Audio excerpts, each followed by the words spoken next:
अभी आपके सामने मैंने जो चार्ट लगाया हुआ है वो बैंक निफ्टी का स्पॉट का चार्ट लगाया हुआ है। ये जो एनालिसिस हम लोग कर रहे हैं वो डेली के चार्ट के ऊपर कर रहे हैं। अगर आप देखोगे तो यहाँ पर हम लोगों को एक ट्रेंड लाइन मिल चुका है जिसको मार्केट ने मल्टीपल बार टेस्ट किया हुआ है। और फिर इसके यहाँ पर ट्रेंड लाइन के करीब जब मार्केट आता है तो पहला कैंडल हम लोगों को दोजी कैंडल बनता हुआ दिखाई दे रहा है, जो हमें इंडिकेट करता है कि मार्केट में इंडिसीजन बन चुका है। नेक्स्ट कैंडल जो बनता है यहाँ पर हम लोगों को दिखाई देता है कि ऊपर का लेवल पर प्रॉफिट बुकिंग आ रही है और यहाँ पर छोटे क्वांटिटी के साथ सेल के पोजीशन भी इनिशिएट हो चुके हैं। मतलब मार्केट में यहाँ पर पॉसिबिलिटी क्या बन रही है, अगर मार्केट यहाँ पर लो ब्रेक करता है तो मार्केट में एक डाउनफॉल हम लोगों को देखने को मिल सकता है। मार्केट में हम लोगों को रेंज बाउंड वाला जोन कब दिखाई देगा ये पहले समझना जरूरी है। फिर उसके बाद मार्केट अगर ट्रेंडी होना चाहता है तो कौन से लेवल के बाद मार्केट ट्रेंडी होना जरूरी है ये हम लोगों को समझ में आना चाहिए। अगर ये दो जोन आपको समझ में आते हैं कि कौन से लेवल में हम लोगों को क्या करना चाहिए तो उसके बाद आपको ट्रेड लेने में आसानी हो जाएगी। तो सबसे पहले कैंडल का एनालिसिस अगर हम लोग करते हैं तो यहाँ पर आपको क्लियर कर दिखाई दे रहा है कि ऊपर के साइड का जो शैडो है वो शैडो यहाँ पर ज़्यादा बन चुका है। मतलब बायर लोगों ने मार्केट को ऊपर लेके जाने की कोशिश की थी, लेकिन जो वीक बायर थे वो वीक बायर ने वीकेंड की वजह से और एक छुट्टी की वजह से प्रॉफिट बुक करना प्रेफर किया हुआ है। प्लस कुछ लोग यहाँ पर ऐसे हैं जिन्होंने यहाँ पर सेल के भी पोजीशन बनाए हुए हैं। अगर आप ओपन इंटरेस्ट का डेटा देखोगे तो उसमें आपका कंफर्मेशन मिल जाएगा। पिछले 3 दिनों से लास्ट वीक जो था उसमें 3 ही ट्रेडिंग सेशन से 3 ट्रेडिंग सेशन में हम लोगों को ट्रेडिंग एक्टिविटी थोड़ा कम हुआ दिखाई दे रहा है। ओपन इंटरेस्ट का डेटा, वॉल्यूम का डेटा भी कम है। तो हम लोगों को यहाँ पर एक स्ट्रॉन्ग वॉल्यूम वाला डे चाहिए जिसमें हम लोगों को एक क्लियर कट डायरेक्शन इंडिकेशन मिल सके। अभी यहाँ पर हम लोग इंट्राडे चार्ट में जाते हैं तो इंट्राडे चार्ट में आपको बहुत सारे पॉइंट क्लियर हो जाएंगे।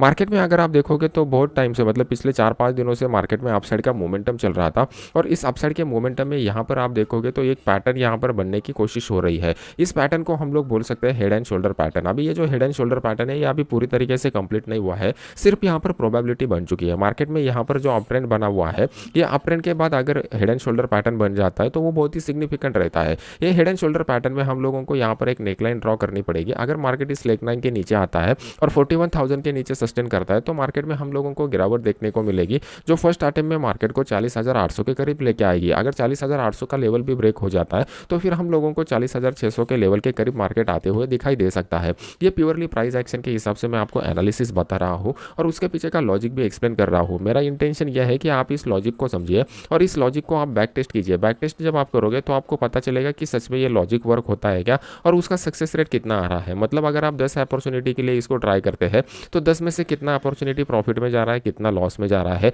अगर प्रॉफिट हो रहा है तो उसका रिस्क रिवॉर्ड रेशो कितना आ रहा है, लॉस हो रहा है तो उसका रिस्क रिवॉर्ड रेशो कितना आ रहा है।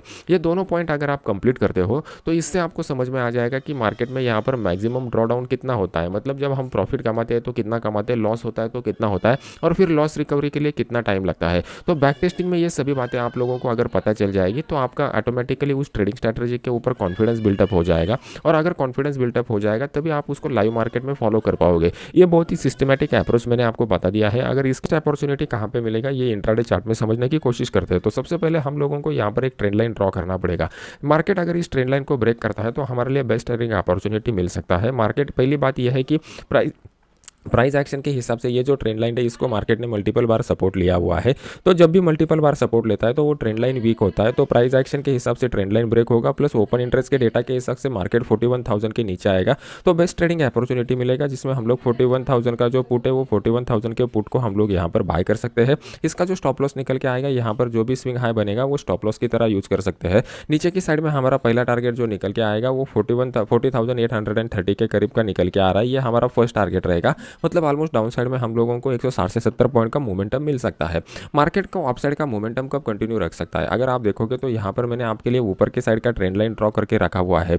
तो मार्केट इमीडिएटली अगर इस ट्रेंड लाइन को अपसाइड की तरफ ब्रेक करता है तो यहाँ पर मैं बाय करने के लिए बिल्कुल इंटरेस्टेड नहीं रहूंगा। क्यों नहीं रहूंगा? क्योंकि ऑलरेडी मार्केट बहुत ऊपर आ चुका है और ऊपर आने के बाद यहाँ पर ब्रेकआउट भी मिलता है तो हाई प्रोबेबिलिटी यह है कि बड़े प्लेयर यहाँ पर इंटर नहीं होंगे। अगर बड़े प्लेयर यहाँ पर इंटर नहीं होंगे, फ्रेश बाइंग के पोजीशन अगर आपको ओपन इंटरेस्ट के डेटा में क्रिएट होते हुए नहीं दिखाई देंगे तो वहाँ पर हम लोगों को एक अच्छा खासा अपसाइड का मोमेंटम देखने को नहीं मिलेगा। तो बेटर वे मार्केट अगर इसी जोन में कंसोलिडेट करता है और कंसोलिडेट करने के बाद अपसाइड का या डाउन साइड का मोमेंटम दिखाता है तो वो हमारे लिए बेस्ट ट्रेडिंग अपॉर्चुनिटी रहेगा।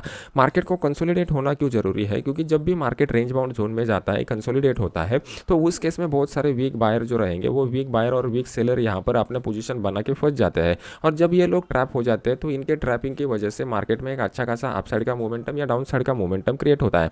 मार्केट अगर इस लेवल लेवल को अपसाइड की तरफ ब्रेक करेगा तो यहाँ पर जितने भी लोगों ने सेल के पोजीशन बनाए रहेंगे वो सब लोग ट्रैप हो जाएंगे, शॉर्ट कवरिंग का अपसाइड का रैली दिखाई देगा। अगर मार्केट इसको डाउन साइड की तरफ ब्रेक करता है तो यहाँ पर जितने भी बायर के पोजीशन बने रहेंगे वो सब लोग यहाँ पर ट्रैप हो जाएंगे और एक लॉन्ग लिक्विडेशन का यहाँ पे डाउनफॉल हम लोगों को देखने को मिल जाएगा कि निफ्टी हमें क्या इंडिकेट कर रहा है और कौन से लेवल के ऊपर बेस्ट ट्रेडिंग अपॉर्चुनिटी मिलेगा। अभी निफ्टी का चार्ज अगर आप देखोगे तो कंप्लीटली वन साइडेड मोमेंटम हम लोगों को देखने को मिल चुका है। मैंने आपको एक टाइम एनालिसिस का कंसेप्ट बताया हुआ था। आप लोग जो भी चार्ट के ऊपर एनालिसिस करते हो तो बेसिकली आप क्या सीखते हो इसको समझने की कोशिश कीजिए। जब भी हम लोग एक्स एक्सिस और वाई एक्सिस के बारे में सोचते हैं तो हम लोग एक्स एक्सिस के ऊपर टाइम को एनालिसिस करते हैं और वाई एक्सिस के ऊपर प्राइस को एनालिसिस करते हैं। तो यहाँ पर जनरली ज़्यादातर लोगों का फोकस जो रहता है वो सिर्फ और सिर्फ प्राइस के ऊपर रहता है। वो लोग यहाँ पर टाइम के ऊपर फोकस नहीं करते, इसकी वजह से उनका सक्सेस रेट कम रहता है और रिस्क रिवॉर्ड रेशो भी कम निकल के आता है। अगर आपको एक अच्छा खासा प्रोफेशनल ट्रेडिंग स्ट्रेटजी चाहिए जिसमें आपका ड्रॉडाउन जो है वो ड्रॉडाउन कम से कम हो और ड्रॉडाउन रिकवरी एकदम फास्ट हो, तो उस केस में हम लोगों को ऐसा ट्रेडिंग स्ट्रेटजी चाहिए जिसमें टाइम का भी एनालिसिस होना इंपॉर्टेंट है। अगर आप यहाँ पर देखोगे तो बहुत ही कम समय में मार्केट ने यहाँ पर अपसाइड का मोमेंटम दिखाया हुआ है। मार्केट ऑलमोस्ट 16,900 से लेकर 17,600 तक मतलब एक 700 पॉइंट का रैली मार्केट ने यहाँ पर दे दिया है और 700 पॉइंट का रैली देने के लिए अगर आप देखोगे तो मार्केट को सिर्फ और सिर्फ 5 ट्रेडिंग सेशन लगे हुए हैं।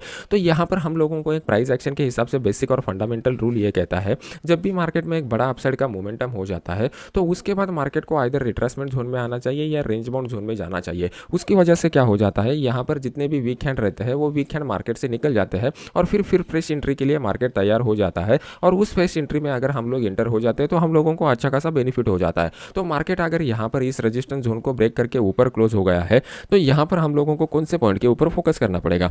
सबसे इंपॉर्टेंट बात, मार्केट एक क्रूशियल लेवल पर क्लोज हो चुका है 17,599 के लेवल के ऊपर। मार्केट अगर यहाँ पर 17,600 के ऊपर सस्टेन करता है तो एक अपसाइड का मोमेंटम हम लोगों को देखने को मिल सकता है जो मार्केट को 17,700 और 17,800 के ऊपर लेके जा सकता है। मार्केट में जब भी अपसाइड का मोमेंटम यहाँ पे हो जाएगा एक क्विक और फास्ट मोमेंटम हम लोगों को देखने को मिलेगा क्योंकि मार्केट में डायरेक्ट 17,800 के करीब का रेजिस्टेंस लेवल हम लोगों को मिल रहा है। इन बिटवीन हम लोगों को कोई भी हर्डल या छोटा मोटा रेजिस्टेंस लेवल यहाँ पे डेली चार्ट के ऊपर दिखाई नहीं दे रहा है। तो हम लोग क्या करेंगे, हम लोग निफ्टी में थोड़ा वेट एंड वॉच की मोड पर रहना प्रेफर करेंगे। मार्केट ओपनिंग के बाद किस तरीके का प्राइस एक्शन बनाता है वो हमारे लिए इंपॉर्टेंट रहेगा और फिर उसके बाद आइदर साइड का ब्रेकआउट के ऊपर हम लोग ट्रेड करने की कोशिश करेंगे। मार्केट में फिलहाल के लिए निगेटिव कोई भी कैंडल स्ट्रक्चर यहाँ पर बन नहीं रहा है। तो मार्केट को अगर निगेटिव आना है तो इंट्राडे में उस तरीके का प्राइस एक्शन का स्ट्रक्चर बनना चाहिए। इंट्राडे में पर्टिकुलरली हम लोग 15 मिनट चार्ट को देखते हैं। 15 मिनट चार्ट को अगर आप ठीक से देखोगे तो आपको यहाँ पर क्लियर कर दिखाई दे रहा है कि मार्केट ने एक स्विंग हाई बना के मार्केट लोअर साइड के ऊपर क्लोज हो चुका है। मतलब यहाँ पर जो बाइंग के पोजीशन बन चुके थे उसमें से कुछ लोगों ने प्रॉफिट बुक किया हुआ है लेकिन यहाँ पर फ्रेश सेलिंग के पोजीशन इनिशिएट नहीं हुए हैं। तो कल के दिन मार्केट अगर यहाँ पर कुछ प्राइस एक्शन वाला स्ट्रक्चर बनाता है जिसमें कंफर्मेशन ज़्यादा रहेगा तो हम लोग फिर उस हिसाब से ट्रेड ले सकते हैं। अदरवाइज निफ्टी में हम लोगों को थोड़ा वेट एंड वॉच की मोड पर रहना ही प्रेफर करना पड़ेगा और बैंक निफ्टी में जो बेस्ट ट्रेडिंग अपॉर्चुनिटीज़ है मैंने आपको बता दिया है।